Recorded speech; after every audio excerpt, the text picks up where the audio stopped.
These are the latest pictures we have from around where we are at Windsor Castle. We have seen protests against the president's visit, but we have also seen support for Donald Trump as well. Protesters against the visit are beginning to gather in central London this afternoon. We can head there live now and speak to our correspondent Ashna Huranag, who's following events for us. Ashna. Good afternoon, Sarah Jane. Well, if he's receiving a very warm welcome in Windsor, he's receiving a very cold, hostile welcome from the people of central London who have gathered in their droves. I mean, I say in their droves already, I would guess there's about 200 or so people here. If we take a look at some of the people who are around and the signs that they're holding up, let's read one of them: philanthropy, not bigotry, stop arming Israel. There are so many different types of people who are here. Grannies against Trump and other fascists, this one says. But look at those. I mean, people did say, you know, last year, or 2019, on his last visit, we saw a giant Trump baby blimp. This time, lots of the protesters have decided to hold up a similar image, but lots of them this time, many of them with a Trump nappy on. I mean, that's the image that he is not going to want to see today. I mean, it's going to be really hard, though, to try and ignore these pictures. The government, the palace, are doing all they can to make sure it's a pristine visit, out of public sight, out of public mind. But it's very clear from being here in the last half an hour or so, as the crowds are starting to grow, there's a real momentum of how people are very aware that he is here in the UK, and they are livid about it. Certainly people that have turned out here today that we've spoken to already. You can just see over here, just the crowd that's growing. We're currently just down the street from Oxford Circus, just outside one of the look, Trump not welcome, some of the signs here on people's T-shirts. Trump climate disaster. That's what's really interesting about being here. People are here for a whole host of reasons. It's not just one specific thought that they're really angry about. But look, the crowd are going to gather here. The plan is that we will walk with them as they end up at their rally at Parliament Square. But for a Tuesday afternoon, a Wednesday afternoon, where people do have work, they're clearly taking the day off because they feel very strongly about this president being in town. Ashna, thank you very much. I was discussing with our US correspondent Mark Stone where the Trump blimp was from his last state visit. That's in a museum in London, but just seeing behind Ashna there, it spawned some mini Trump blimps and baby Trump blimps behind you there.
justice, and we're here today to stop Trump. Yes, but we're also here to stop Trump's politics from taking hold in this country. We draw a line, we say no further. What does that politics look like here? Well, it looks like fossil fuel subsidies. It looks like failure to rule out Rosebank. It looks like a failure to tackle the energy cost crisis in this country as we make massive payouts to water companies and energy companies who are profiting off people's misery. It looks like demonizing and criminalizing peaceful protests, dragging grandmothers and vicars away for holding up signs protesting genocide. It is a disgrace, and we say no to Trump, and we say no to Trump's politics. We refuse to live in a country where we line the pockets of billionaires who have only made their money off the backs of ordinary working people. There is no way you can become that rich without exploiting people. So we're calling for wealth taxes in this budget. We run the Pay Up campaign. There are so many people getting behind wealth taxes. If you want to come and get involved, we're calling for a protest on the 27th of October.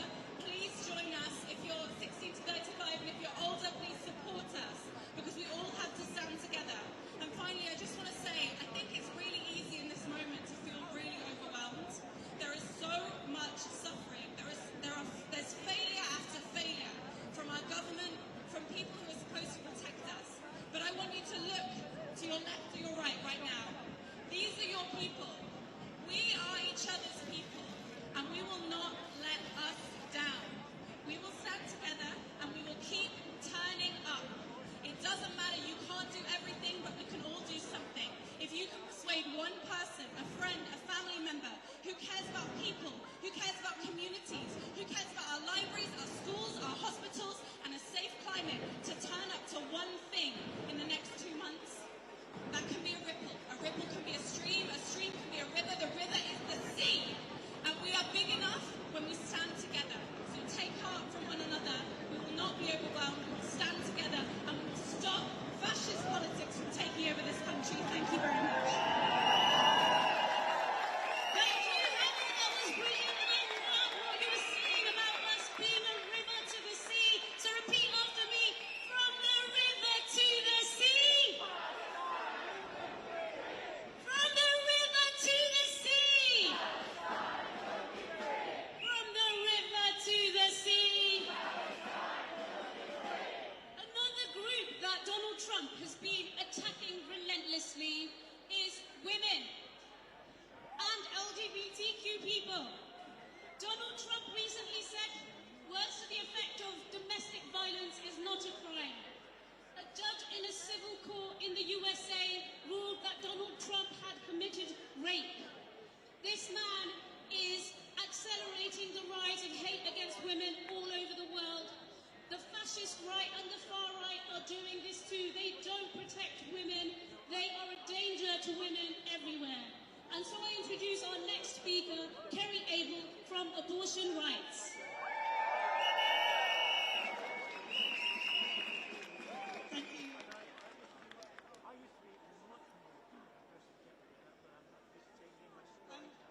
Trump has boasted about overturning Roe v. Wade, the legislation in the US that guaranteed the right to abortion since the 70s. You might not think it affects you, but 1 in 3 women in the US will have an abortion in their lifetime. It's the same figure here. And everybody, we say this a lot, everybody loves somebody who's had an abortion.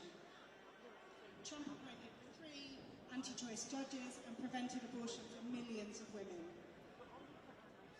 Since the overturning of Roe in 2022, at least 10 women have died because they couldn't have an abortion.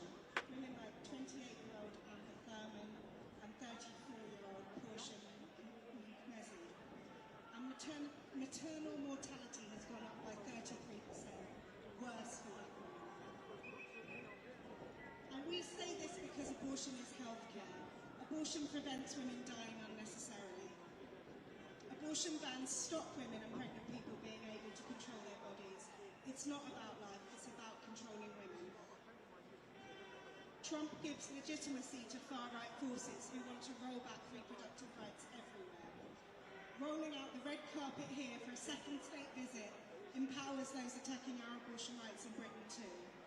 So abortion rights are here to say no rollbacks here and no rollbacks anywhere.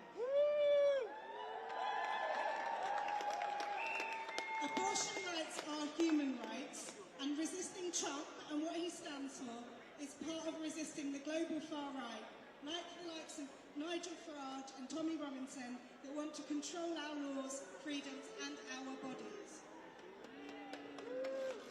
Defend abortion rights, stand with Palestine, fight racism and sexism and climate destruction. Thank you. Such an important issue that we all need to come together and remember as we build our resistance to the far right. Next up, we have Adam Powell-Davies from... Sorry, there's been a change in the order. Next up, we have Kevin Courtley from Cuba Solidarity Campaign. Thank you very much. Really pleased to be with you all. Kevin Courtley, I used to be General Secretary of the National Education Union. In retirement, I think there's more time for politics, and I'm working with the Cuba Solidarity Campaign. And I tell you, we are frightened for the future of the world, and we are frightened for the future of Cuba. Now, on the question of Cuba, there is a context, because there has been bipartisan hostility to Cuba ever since the 1959 revolution in that country. And both the Democrats and the Republicans have maintained attacks.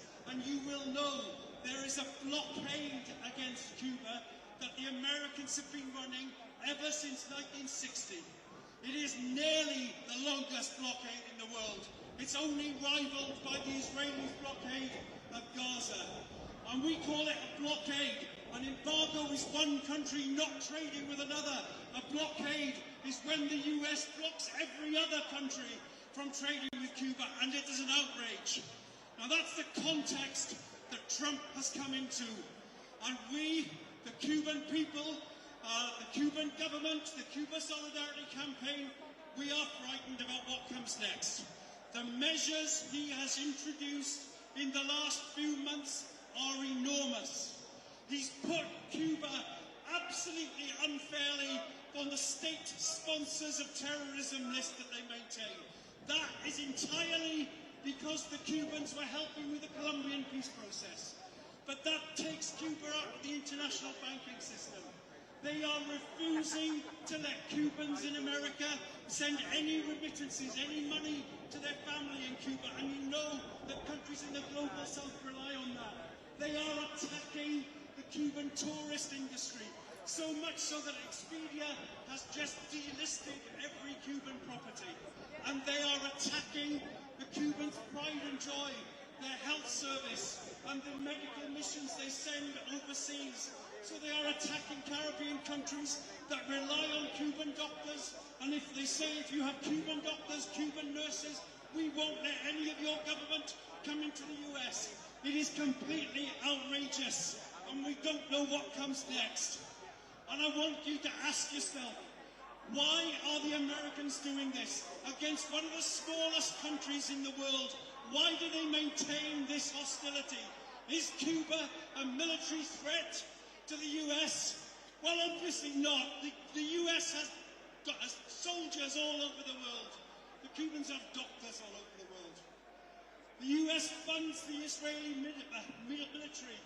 The Cubans are training Palestinian doctors. The Cubans are no sort of military threat to the US. But I tell you what they are. They are a threat of an example that you don't have to stay within the neoliberal order. You can have a government which prioritises health and education and sports and arts. And that's why I say, Viva Cuba, down with Trump, support the Cuban people. Thank you very much. Thank you. We know that the USA uses economic warfare and sanctions against countries all over the world because it wants to put forward and pursue its colonial agenda. Up next, we have Sophie Beach from Women Against the Far Right.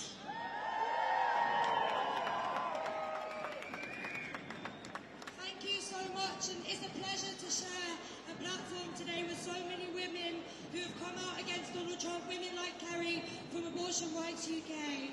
I'm here with Women Against the Far Right, and we want to challenge some of the myths that are taking place in this country.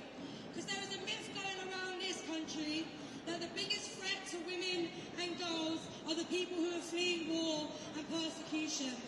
There's a myth in this country that violence against women and girls is only caused by refugees and asylum seekers. There's a myth going around this country that the trans community are a threat to women. But these are the lies that are spread by the people at the top of society. People that have no interest in protecting women and girls, no interest in taking on sexism. And these are the kind of racist, transphobic myths that were on the Tommy Robinson demonstration last Saturday.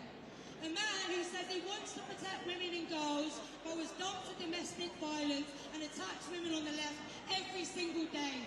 Tommy Robinson is the threat to women, not ordinary people on the streets.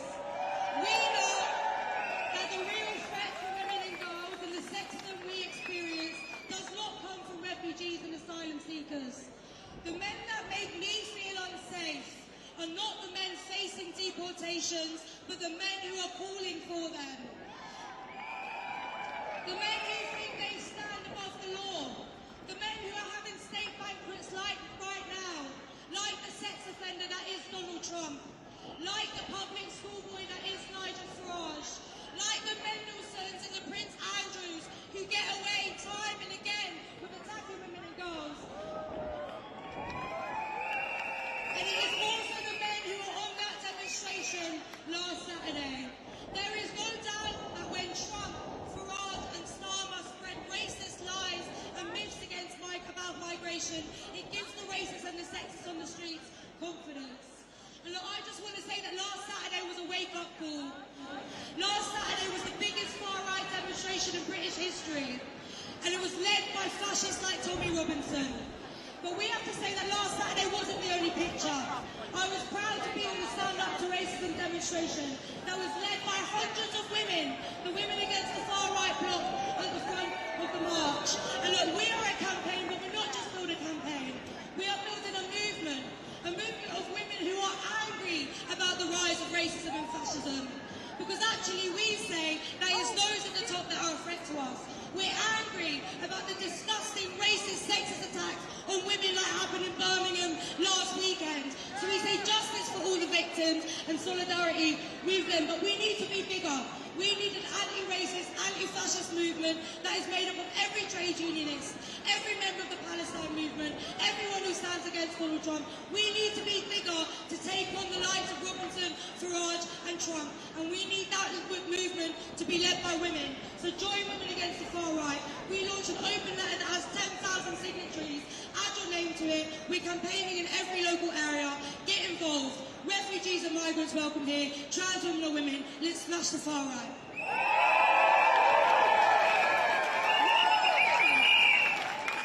Thank you for that rousing speech, Sophie. Now, we also know that Donald Trump has hideously and horrifically been blaming Ukraine for Russia's invasion of its sovereign territory. Donald Trump is a danger to the world. He's a warmonger. He promised peace on day one, and the war is still going on. So now we have Sasha Ismail from the Ukraine Solidarity Campaign. Hi everyone, as Sima said, I'm Sasha Ismail. I'm a socialist and trade unionist based in London. I'm speaking for the Ukraine Solidarity Campaign, which is the UK workers' movement campaign in support of Ukraine and Ukraine's workers. Please visit us at ukrainesolidarity.campaign.org, follow our social media, or find us today for a flyer and a chat. First of all, I want to send solidarity to our comrades in the United States, who are facing the threat of severe oppression, even as they continue to fight back. We must stand ready to help them in any way we can. Perhaps the only thing that Donald Trump despises, as much as he despises workers and migrants, is nations and people denied their rights or threatened with denial of their rights. He especially loathes those with the temerity to resist and fight back. We see that in his regime's thoughts of the Palestinians, the Kurds, and every people fighting national oppression, and not least, of course, the people of Ukraine. In addition to his desire to enrich himself, Trump hates the Ukrainians and admires Russia's dictatorship and its imperialism. Like the great Gulf from the global far right, and of course his friend Putin is a sponsor of the far right all over the world. The Trump regime's whole trajectory is about undermining Ukraine's resistance and lowering barriers to a Russian victory in Ukraine. The results have been predictable. Not peace, but stepped up aggression by Russian imperialism. Since the US literally rolled out the red carpet for indicted war criminal Vladimir Putin, Russia's attacks on Ukraine have not lessened, but burgeoned. Not long ago, 100 drone and missile strikes a night across the whole of Ukraine was seen as a lot. 2 weeks ago, we saw 800 drone and missile strikes on Kyiv alone, followed by incursions in Poland and Romania. Supporting liberation for peoples denied their rights is an essential part of fighting Trumpism and the global far right. We must help the people of Ukraine defeat Russian imperialism. Solidarity.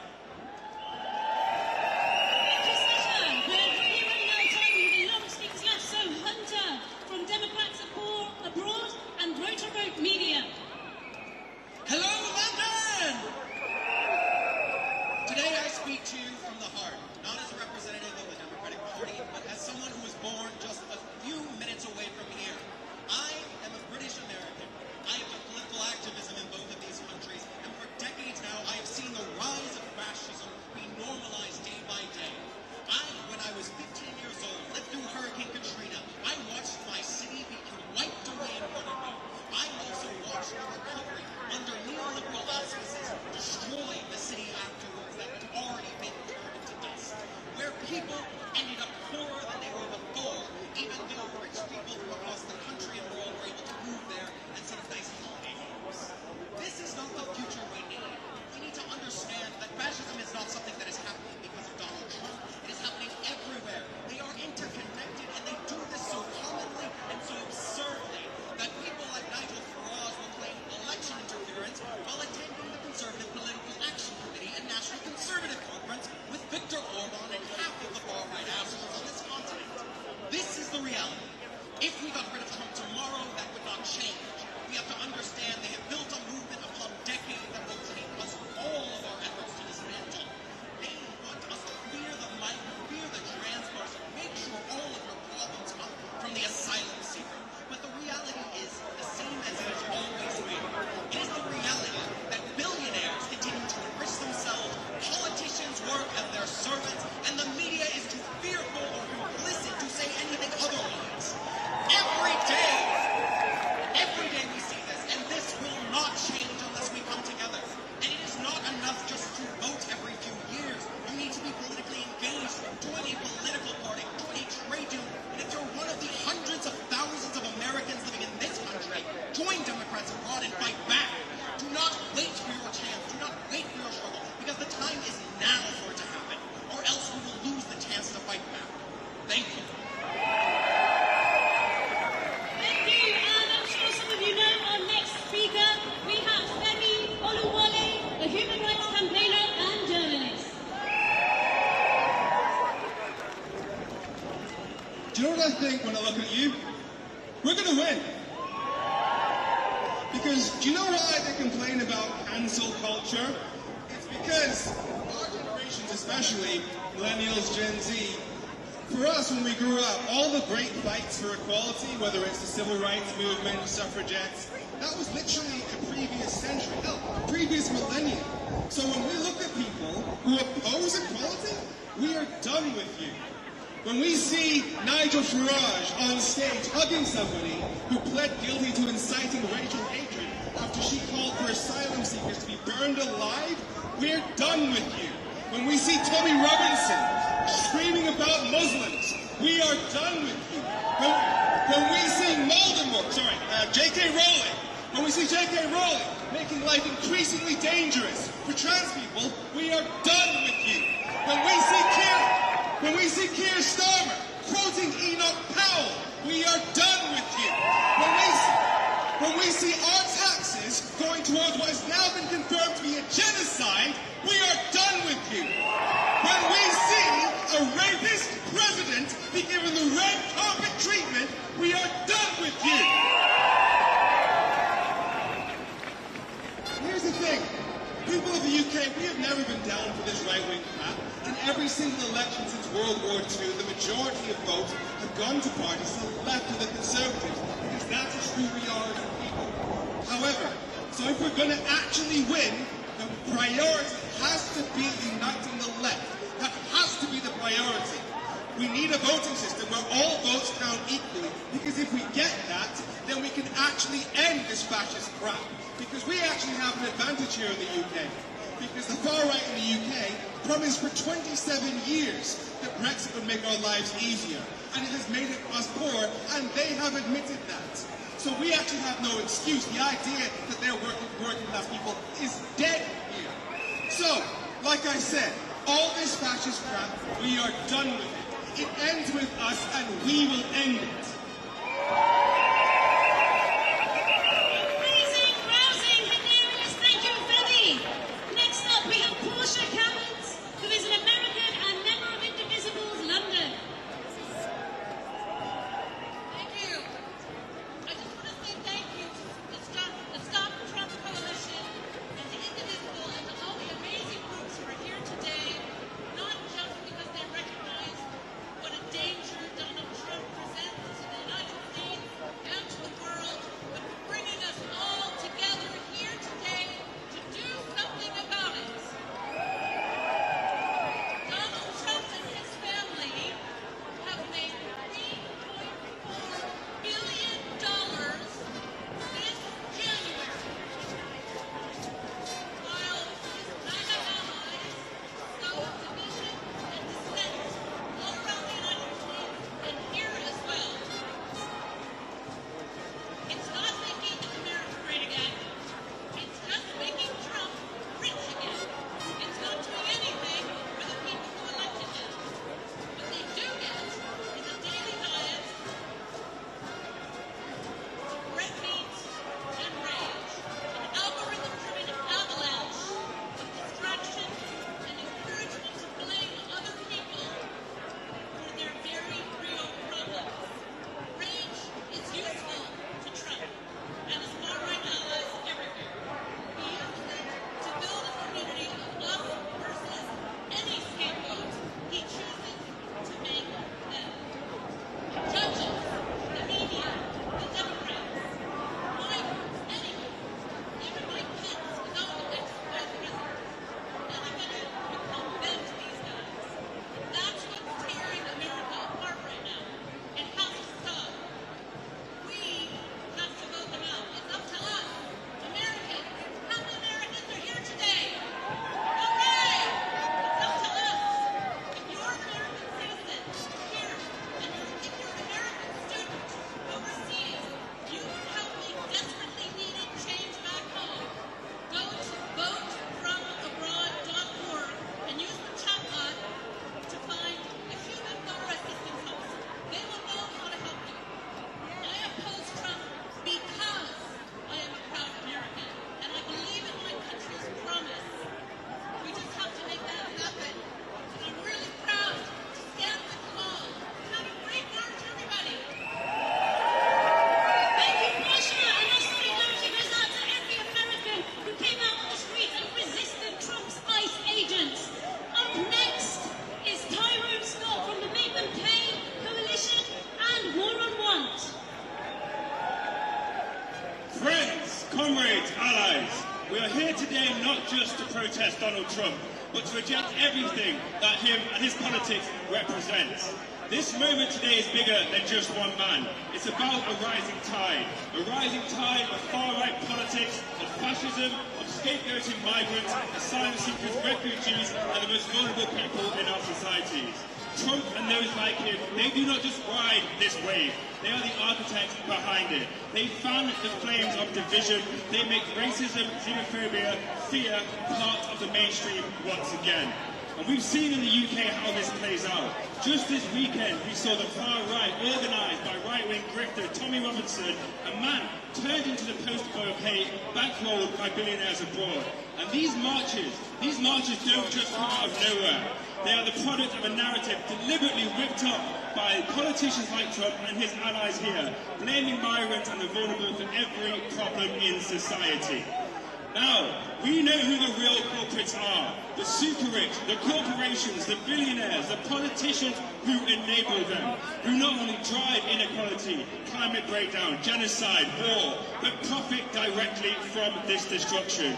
We need to make them pay to fix our broken societies. And that is why it's so crucial that so many of us are out in force here today to say no to Trump and everything that he represents. And do join us again right here on Saturday at 12 p.m. as we demand that we make billionaires, super rich, corporations and the wealthy elites pay to fix our global crisis, not ordinary people. Let's stop scapegoating migrants. Let's stop scapegoating refugees and asylum seekers, trans people, marginalised people and all vulnerable people.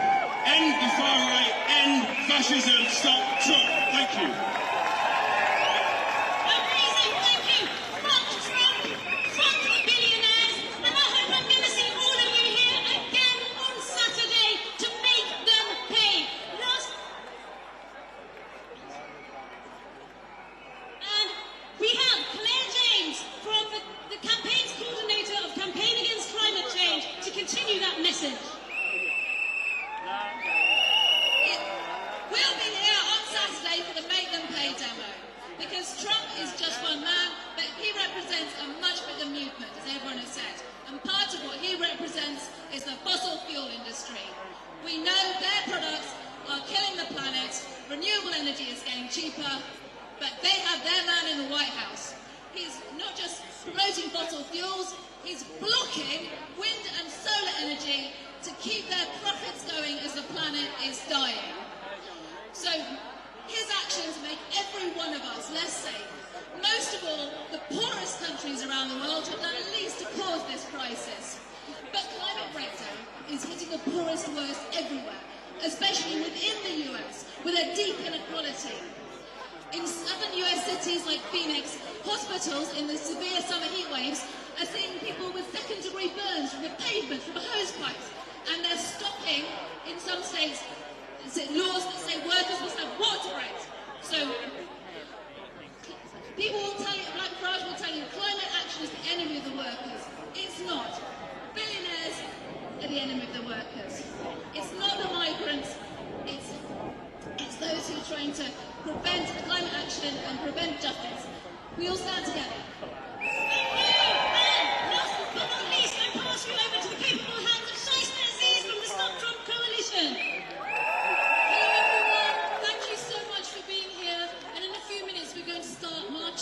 Towards Parliament Square. We're here today to send a very loud and clear message to our own government, but also to Donald Trump, that he's not welcome in this country.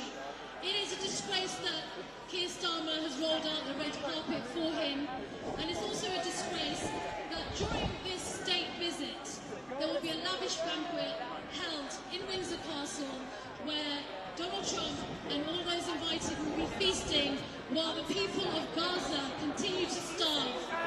And while a live stream genocide continues for more than 2 years, when we all know that in a blink of an eye, Donald Trump could make this stop. Now, before I leave you, I want to read a short poem by a brilliant Palestinian poet from Gaza who wrote this book called 48 kg, which the name suggests is about the number of Palestinians starving. Her name is Batul Abu Afli. The poem is called They Are in the Sky.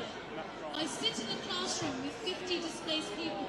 We teach the little ones their first lesson, Surah Al-Fatiha to recite for the souls, and the prayers to pray for the bodies. We've not taught them anything about the departed, except that they reside in the sky. And so, they roam the streets, they devour the plates of Borobio biscuits, they laugh, they play, they look up saying, they are in the sky, they are in the sky. Death breaks into the classroom, he reveals secrets to the children, and suddenly they grow up. They wear their father's faces. Out of the broken plates, they make homes for their younger siblings. A rattle comes from their throats. They are in the sky. They are in the sky. So once again, I want to thank you for being here, and I'd urge you all to start moving in this direction now as we start a march towards Parliament Square. And let's keep standing up for justice and peace and unity and for all that is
Being conscientious.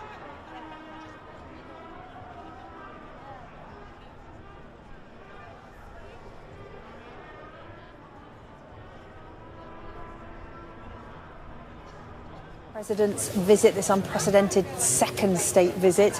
This is the scene around Windsor Castle a little earlier. You can see some of the signs there, protesters gathering. There are also protests taking place in central London this afternoon. That's where we find Ashna Huranag. Ashna, put us in the picture as to what's happening there this afternoon. Well, it's estimated some 3,000 people are on this march. It started, we're kind of near Oxford Circus. They're making their way all the way down to Parliament Square in Westminster.